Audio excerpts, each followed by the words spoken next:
Para jemaah Masjid Ta'lim Al-Aqabah rahimakumullah. Puja puji syukur kehadirat Allah Subhanahu wa taala yang senantiasa melimpahkan berbagai macam rahmat, hidayah, inayah kepada kita semua. Dan yang terpenting yaitu nikmat iman yang senantiasa tertanam pada diri kita dengan bentuk nilai istiqamahnya kita dalam menjalankan syariat Allah, yaitu melaksanakan sholat berjamaah, dan dilanjutkan dengan pertemuan kita di Masjid Ta'lim Al-Aqabah ini, yang mudah-mudahan pertemuan kita ini diridai oleh Allah Subhanahu wa taala. Salawat serta salam kita haturkan kehadirat baginda besar Nabi kita Muhammad sallallahu alaihi wasallam. Daulah suri teladan yang baik bagi seluruh umat manusia yang telah menghantarkan umat manusia ini kembali kepada jalan Allah yang penuh dengan rahmatnya. Para jemaah rahimakumullah, mari kita buka taklim kita pada kesempatan malam hari ini dengan membaca basmalah. Bismillahirrahmanirrahim. Allahumma aftah lana hikmataka wanshur alaina rahmataka min khazain rahmatika ya arhamar rahimin. Selanjutnya mari kita buka Al-Quran surat Ibrahim ayat 28 sampai ayat 34.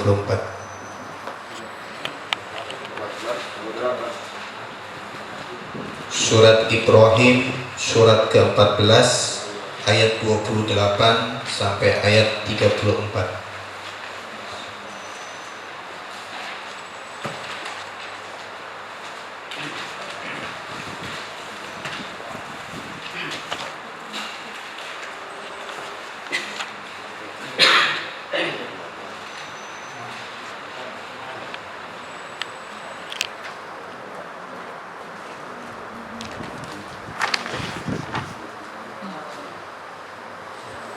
Sudah ketemu semua? Baik. Mari kita baca secara bersama-sama. A'udzu billahi minasy syaithanir rajim. Bismillahirrahmanirrahim. Alam tara ilal ladzina baddalu ni'matallahi kufran wa ahallu qaumahum daral bawar jahannam yaslawnaha wa bi'sal qarar waj'alu lillahi andadan liyudillu an sabilihi qul tamatta'u fa inna masirakum ilan nar qul li'ibadiyalladzina amanu yuqimus salata wa yunfiqu mimma razaqnahum sirran wa alaniyatan min qabli an ya'tiya yawmun la bay'un fihi wa la khilal. Allahu alladhi khalaqa as-samawati wal arda wa anzala minas samaa'i ma'an fa akhraja bihi minas thamarati rizqan lakum وسخر لكم الفلك لتجري في البحر بأمره وسخر لكم الأنهار وسخر لكم الشمس والقمر دائبين وسخر لكم الليل والنهار وآتاكم من كل ما سألتموه وإن تعدوا نعمة الله لا تحصوها إن الإنسان لظلوم كفار. kamu memperhatikan orang-orang yang telah menukar nikmat Allah dengan ingkar kepada Allah dan menjatuhkan kaumnya ke lembah kebinasaan, yaitu neraka Jahannam? Mereka masuk ke dalamnya dan itulah seburuk-buruk tempat kediaman. Dan mereka orang kafir itu telah menjadikan tandingan bagi Allah untuk menyesatkan manusia dari jalannya. Katakanlah wahai Muhammad, bersenang-senanglah kamu karena sesungguhnya tempat kembalimu ke neraka. Katakanlah wahai Muhammad kepada hamba-hambaku yang telah beriman, hendaklah mereka melaksanakan sholat, menginfakkan sebagian rezeki yang kami berikan secara sembunyi atau terang-terangan sebelum datang hari ketika tidak ada lagi jual beli dan persahabatan. Allah lah yang telah menciptakan langit dan bumi dan menurunkan air hujan dari langit. Kemudian dengan air hujan itu dia mengeluarkan berbagai buah-buahan sebagai rezeki untukmu, dan dia telah menundukkan kapal bagimu agar berlayar di lautan dengan kehendaknya, dan dia telah menundukkan sungai-sungai bagimu, dan dia telah menundukkan matahari dan bulan bagimu yang terus-menerus beredar dalam orbitnya, dan telah menundukkan malam dan siang bagimu, dan dia telah memberikan kepadamu segala apa yang kamu mohonkan kepadanya. Dan jika kamu menghitung nikmat Allah, niscaya kamu tidak dapat menghitungnya. Sungguh manusia itu sangat zalim dan sangat mengingkari nikmat Allah. Shadaqallahul azim wa sadaqa rasulul karim. Alhamdulillah, sebagai pembuka taklim kita pada kesempatan malam hari ini telah kita baca secara bersama-sama, yaitu ayat suci Al-Quran. Mudah-mudahan dengan pembukaan ini dimudahkan oleh Allah taklim kita pada kesempatan malam hari ini, dan kita mudah menerima materi kajian yang disampaikan oleh guru kita.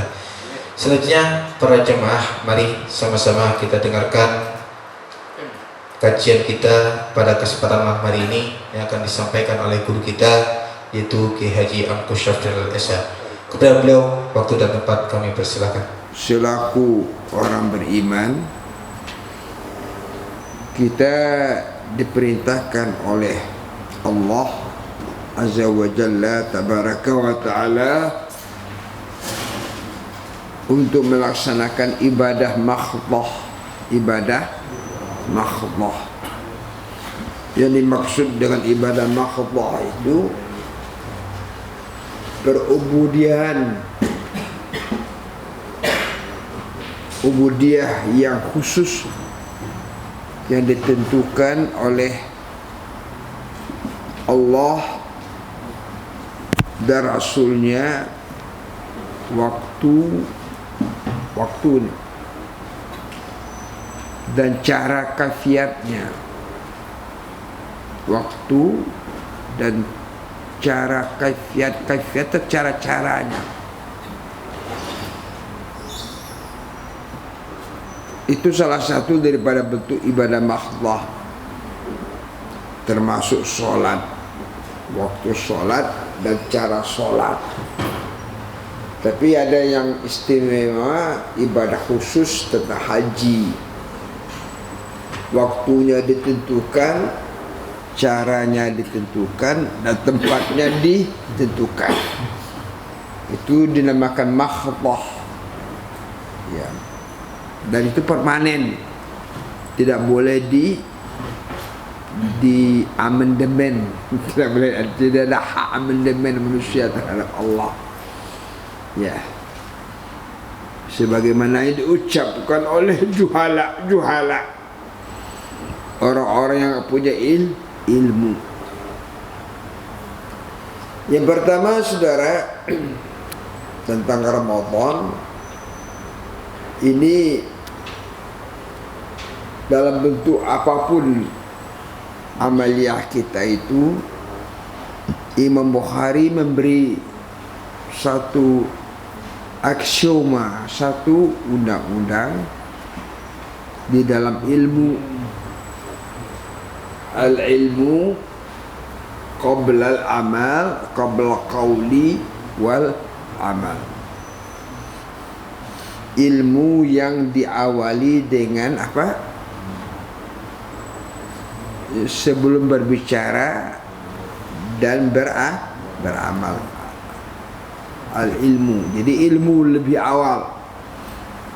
Tidak boleh kita bertindak, mengucapkan sesuatu tanpa ada dasar ilmu. Wala taqfu ma laisa laka bihi ilmun. Kita tidak boleh memposisikan diri kita kepada suatu tempat yang tidak punya ilmu. Ya. Ini yang perlu kita ketahui dulu. Apapun bentuknya, apalagi yang berkenaan dengan syariat, harus diawali dengan ilmu. Sebentar lagi kita akan melaksanakan Ramadan. Ilmu apa yang telah kita persiapkan isti'dad untuk berhadapan dengan Ramadan? Paham dah? Bapak terhormat, ini Osyam kalau secara literally yaitu secara kalimat harfiah mufradatnya itu secara logawi dia bermakna menahan. Siam as-saumu bimana al-imsak, menahan.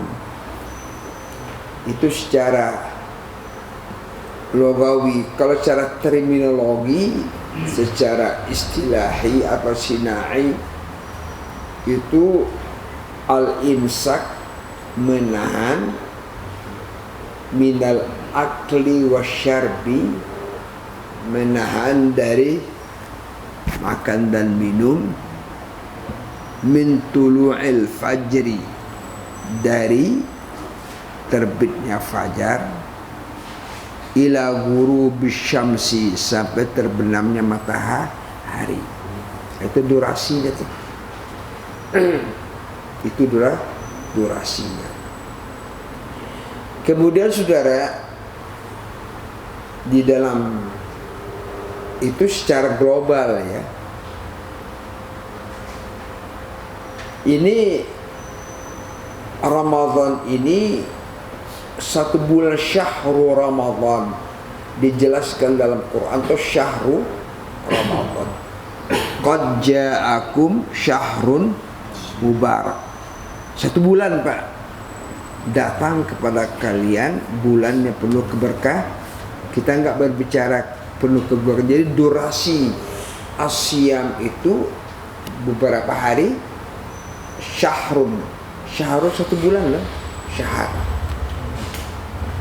Syahar itu dijelaskan dalam Al-Quran ayyaman ma'dudah. Ayyaman itu hari-hari yang ma'dudah, yang bisa dihitung. Ayyaman ma'dudah. Kenapa disebut dengan ayyam, hari-hari? Karena ada dalam syahar itu, satu bulan itu, orang yang tidak bisa melakoninya. Mana contohnya orang sakit kan nggak bisa, nggak bisa dia full satu bulan. Kemudian dia dalam keadaan bersafar kan nggak bisa, kemudian dia dalam keadaan faktor X yang tidak mampu dia melaksanakan karena ketuaannya dia permanen. Paham tak? Itu yang dikatakan ayyaman. Ya, kalau tidak ada kalimat ayyaman, itu orang dikelabakan. Tetap satu bulan walaupun bagaimanapun. Paham Bapak? Jadi permanen dia. Dengan adanya kalimat ayyaman ma'dudah, itu hari-hari yang berbinang, ma'dudat, itu orang mendapat kelonggaran di dalam Ramadan. Ya, jelas berbeda dengan sholat. Kalau sholat tidak, shollu qa'iman, jelas. Kalau sholat itu tidak ada kelonggaran, shollu qa'iman, sholatlah kalian dalam posisi berdiri. Faman lam yastati faq'udan, kalau kalian tidak mampu berdiri harus duduk. Faman lam yastati fa'alaihi fa'ala jambihi, orang yang nggak sanggup duduk dia harus berbaring. Jadi maknanya sholat itu berbeda dengan ibadah yang puasa. Jadi harus ada apa namanya, permanen, dalam kondisi apapun kamu wajib sholat, hatta dalam keadaan isyarah sekalipun, asalkan normal masih dalam ingatan kita. Paham Bapak Rahman? Nah, itu yang dikatakan ayyam ma'dudat tadi. Ada kelonggaran. Ya. Saudara, setiap ibadah itu harus diawali dengan niat dan ada arkannya. Arkannya itu penunjangnya, berdirinya satu, katakanlah satu bangunan. Berdirinya satu bangunan itu harus ada sarana penunjang. Baru berdirilah bangunan di atas pondasi tersebut. Ya. Di dalam Asyam itu kita kenal dalam masyarakat kita bahwasanya rukunnya nggak banyak. Ini sebagai kita perdalamkan lagi dalam kajian pagi tadi. Nggak banyak berbeda dengan sholat, berbeda dengan umroh atau haji.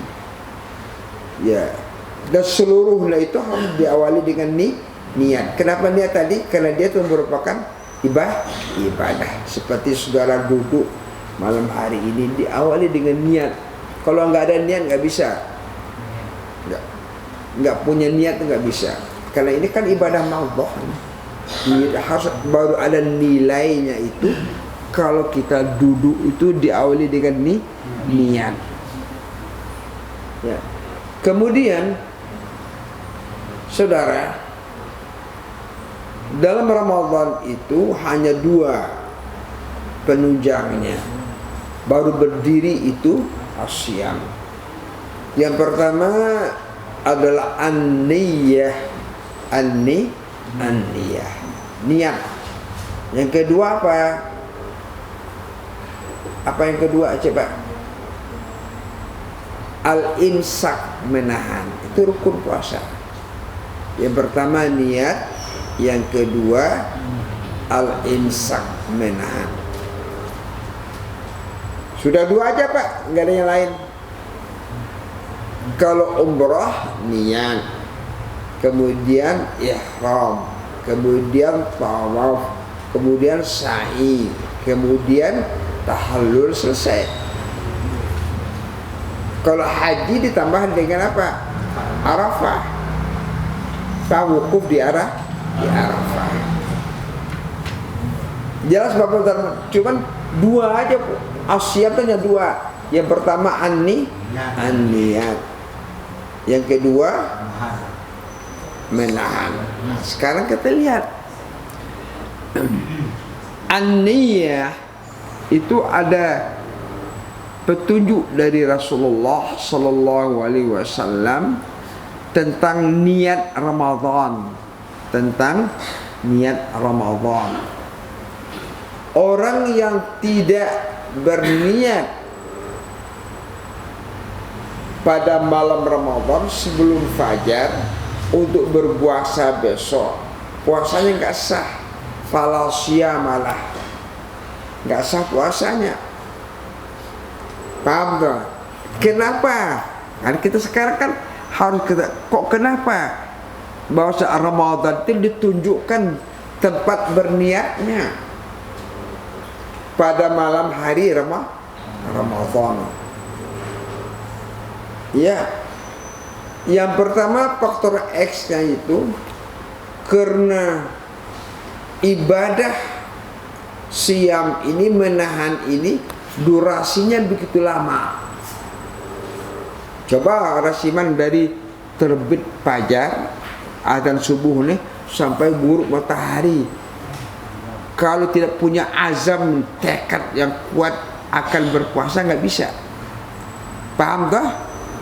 Makanya dia harus diawali dengan niat.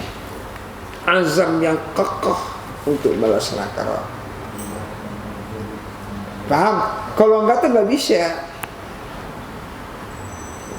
Nggak bisa. Tidak niat. Nah, di sini Bapak terhormat, niat itu saya kasih tahu sedikit. Di dalam masyhur dalam kaum muslimin di Indonesia, niat itu ya di imam masjid, karena udah kumpul semuanya, sholat tarawih, habis sholat tarawih witir, lalu setelah membaca doa witir subuhun kudusun, lalu imam tadi menyatakan nawaitu sauma ghadin an adaan fardhu syahri hadis sanah lillahi ta'ala. Coba kita lihat, Pak, kata-kata nawaitu itu ada hubungannya dengan ucapan Rasulullah Sallallahu Alaihi Wasallam sendiri yang berkaitan berkorelasi dengan niat itu sendiri. Hadisnya yang mu'tabar dan hadisnya muttafaqun alaih, ijma' muhadditsin, hadis sahih dari Umar ibn Khattab Abu Hafsin yang menjelaskan tentang innamal a'malu binniyat, pakai binniyat. Seluruh amal itu, amal kan pekerjaan harus ada motivatornya, niatnya. Harus ada niatnya. Ya. Innamal a'malu binniyat. Kemudian dalam kelanjutan itu hadis, wa innama likulli imri'in ma nawa. Kata-kata yang harus digaris bawahi itu ya ma nawa wa innama, dan hanya saja huruf hasar dibaca dengan hasar untuk setiap orang tersebut ma nawa. Nawa itu diambil dari kata nawa tadi. Ma itu dalam bentuk nakirah, sesuai dengan apa yang dia niatkan. Maknanya apa? Niat tersebut itu tersembunyi. Kita nggak tahu niat seseorang. Di sini para ulama menjelaskan bahwa niat itu adalah rukun qalbi, berdasarkan kepada nawa. Qalbi itu. Dan para ulama ada yang menjelaskan iradatus syai' muqtarinan bil fi'li. Iradatus syai' muqtarinan bil fi'li. Kemauan, kehendak seseorang, iradat itu kemauan seseorang yang dia iringi dengan perbuatan. Nah, sekarang kita lihat manawa, malat kan tersembunyi itu. Jadi maknanya ya, apa yang dia niatkan itu ada dalam hati itu. Ya. Boleh jadi orang beribadah tuh niatnya berbeda-beda, memang demikian, kita nggak tahu. Di sini kita lihat niat itu adalah faktor pribadi, version seseorang dengan siapa? Dengan Allah.